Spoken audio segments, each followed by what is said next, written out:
So students, today in the computer subject we are going to start the first lesson, second part, getting connected to the internet. The topic is getting connected to the internet, how to connect your computer with internet.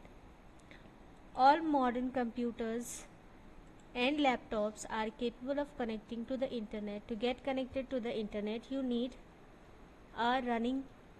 a computer running Windows. ठीक है. सो in today's life जो computer, modern computers और laptops है, सब मतलब capable है connect होने के इंटरनेट के. मतलब सारे डिवाइस में, लैपटॉप और कंप्यूटर्स डिवाइस में हम लोग इंटरनेट यूज़ कर सकते हैं. और इंटरनेट से कनेक्ट होने के लिए सबसे पहले हमारे पास क्या होना चाहिए? Computer running Windows. एक कंप्यूटर जिसमें विंडोज़ सॉफ्टवेयर होना चाहिए. Second, an account with an internet service provider, that is ISP. Your ISP is a link between your computer and the internet. ISP एक लिंक होती है जो आपके कंप्यूटर और इंटरनेट के बीच का कनेक्शन बोल सकते हैं. मतलब इंटरनेट से कंप्यूटर को जोड़ने का काम ISP लिंक करती है. ISP का फुल फॉर्म है internet service provider. There are 3 ways of getting connected to the internet. यहाँ पर 3 वेज है to get connected to the internet. First one is the modem, then second is broadband connection, third one is mobile internet. These 3 devices are used to getting connected to the internet. Let's start with the first. First one is modem. You can connect to the internet using a modem. A modem is an electronic device that connects your PC to a telephone line to enable you to use the internet. This is known as dial-up connection. Though it is cheap, it is very slow. As you can see in the image, this is called modem. Modem एक ऐसा device है जो आपको internet service provide करता है, जिसकी वजह से आप अपने कंप्यूटर को इंटरनेट से कनेक्ट कर सकते हैं. ठीक है. और आपके पीसी को टेलीफोन लाइन से भी कनेक्ट कर सकते हैं इंटरनेट का यूज़ करके. This is known as a dial-up connection. ये बहुत चीप होता है लेकिन बहुत स्लो भी होता है. Second one is broadband connection. The second device is broadband connection. The most popular way to have your telephone line, also known as landline, converted to broadband connection, do so that you can use the telephone for calls and for the internet at the same time. Broadband connection क्या है? आप broadband connection का use करके अपने telephone lines को भी use कर सकते हैं, प्लस इंटरनेट भी यूज़ कर सकते हैं इनटू योर कंप्यूटर. आप इमेज में देख सकते हो, this is called the broadband connection. ये जो छोटा सा डिवाइस आपको नज़र आ रहा है टेलीफोन के नीचे, this is called the broadband device. इसकी हेल्प से हम लोग क्या कर सकते हैं? हमारा लैंडलाइन भी यूज़ कर सकते हैं, प्लस कंप्यूटर में इंटरनेट भी यूज़ कर सकते हैं, और ज़्यादातर आज ये यूज़ हो रहा है. Second one is mobile internet. ये तो सबको पता होगा. If you don't have a landline और if you want to use the internet when you are out, you can use mobile internet from any mobile network provider. Suppose आप कहीं बाहर हो, आपके पास लैंडलाइन नहीं है और इंटरनेट से कनेक्ट होने के लिए कोई डिवाइस भी नहीं है, तो क्या होगा? आप अपने मोबाइल नेटवर्क का यूज़ करके आपके कंप्यूटर में इंटरनेट यूज़ कर सकते हैं. ठीक है. ये सबसे ईजी वे है. इंटरनेट यूज़ करने का. इफ़ यू आर आउटसाइड, जब आपके पास कोई और यूज़ करने के लिए डिवाइस नहीं है, कोई इंटरनेट प्रोवाइडर नहीं है, लेकिन आपके पास मोबाइल फ़ोन है, तो आपको आपका मोबाइल फ़ोन डेटा, मतलब मोबाइल का इंटरनेट यूज़ कर सकते हो आप अपने कंप्यूटर में. This can be used anywhere where there is a mobile signal. जहाँ पर मोबाइल सिग्नल होगा वहाँ पर आप ये इंटरनेट यूज़ कर सकते हो, but it can be slower and more expensive than broadband through a landline. लेकिन ये एक्सपेंसिव हो सकता है और स्लो भी हो सकता है एज़ कम्पेयर टू ब्रॉडबैंड. अगर ब्रॉडबैंड कनेक्शन से कंपेयर किया जाए तो मोबाइल इंटरनेट यूज़ करना आपके लिए एक्सपेंसिव हो सकता है. You can also get connected to the internet using a direct or dedicated connection. You do not need individual modem for your computer, and you need not dial to connect to the internet. The computer is always connected to the internet. This method is expensive and so used is only large organizations. एक second way है आपके computer को internet से connect करने का, it's direct connection.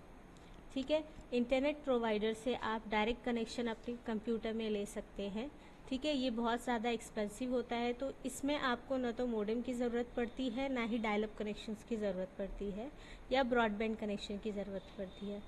आप direct या dedicated connections use करके आपके कंप्यूटर को इंटरनेट से डायरेक्टली कनेक्ट कर सकते हैं.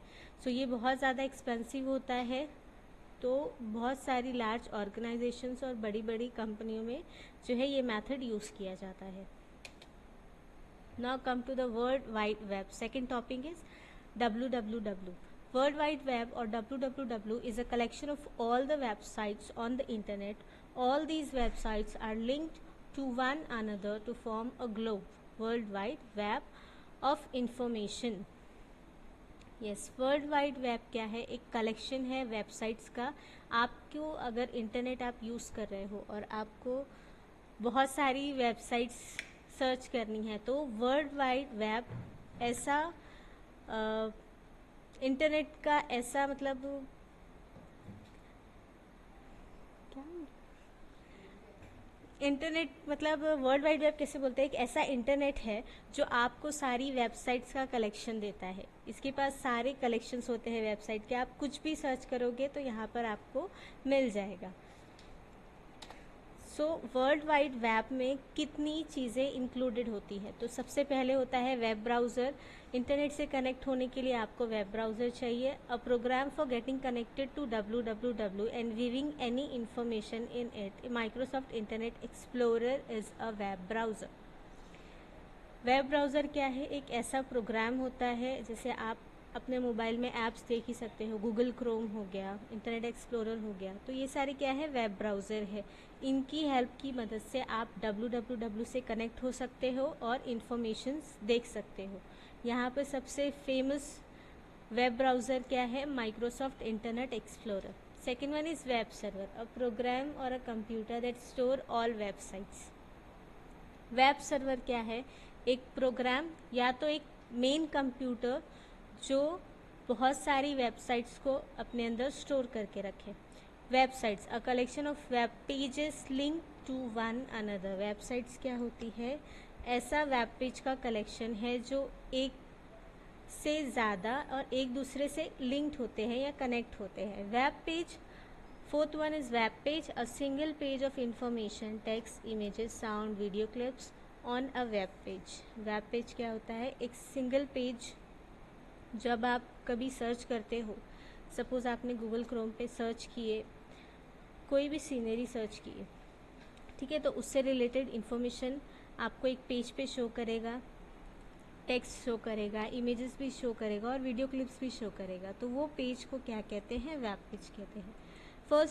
Then fifth one is home page, the first page of a website. कोई भी वेबसाइट आप सर्च करते हो, कोई भी टॉपिक पे सपोज़ आपने इन्फॉर्मेशन निकालना है और आपने उसे सर्च किए, तो जो फर्स्ट पेज आता है आफ्टर सर्चिंग वो होता है home page. Next six one is hyperlink, a web address on a web page. It is a shortcut to another web page. It could be an image, pictures, a text, hyper text. Hyperlink क्या है? कोई भी एक word को ले लो या कोई भी एक इमेज को ले लो और वो इमेज को आप दूसरे वेब पेज से कनेक्ट कर दो, लिंक कर दो. So that is called hyperlink. URL. Seventh one is URL, universal resource locator. It is the address of a website on the internet. आपके इंटरनेट पे वेबसाइट्स के जो एड्रेस होते हैं, नेक्स्ट वीडियो में मैं आपको बताऊंगी कि एड्रेस क्या होता है. तो वो जो एड्रेसेस होते हैं उसे URL कहते हैं. और URL का फुल फॉर्म है universal resource locator. Eighth one is HTML, hyper text markup language. ये हम लोग हमारे थर्ड लेसन में डिटेल में पढ़ेंगे. It is the standard coding language use for creating web pages. ये एक कोडिंग लैंग्वेज है जो वेब पेज क्रिएट करने के लिए यूज़ किए जाते हैं into the computer. It is a set of markup codes और symbols that tells the browser how to display a web page. ये सेट होता है कोड्स का, सिम्बल्स का। मार्कअप मीन्स कोडिंग्स और सिम्बल्स, ठीक है। इन कंप्यूटर लैंग्वेज उसको क्या कहते हैं, मार्कअप लैंग्वेज, जिसमें आप कोड्स और सिम्बल्स यूज़ कर सकते हैं। तो ये सिम्बल्स और कोडिंग्स जो है ब्राउज़र को बताता है कि वेब पेज पे क्या डिस्प्ले करना है। Each markup code is called an element और अ टैग। एक मार्कअप कोड को, एक कोड्स या सिंबल को एलिमेंट या टैग कहा जाता है into HTML। Thank you students.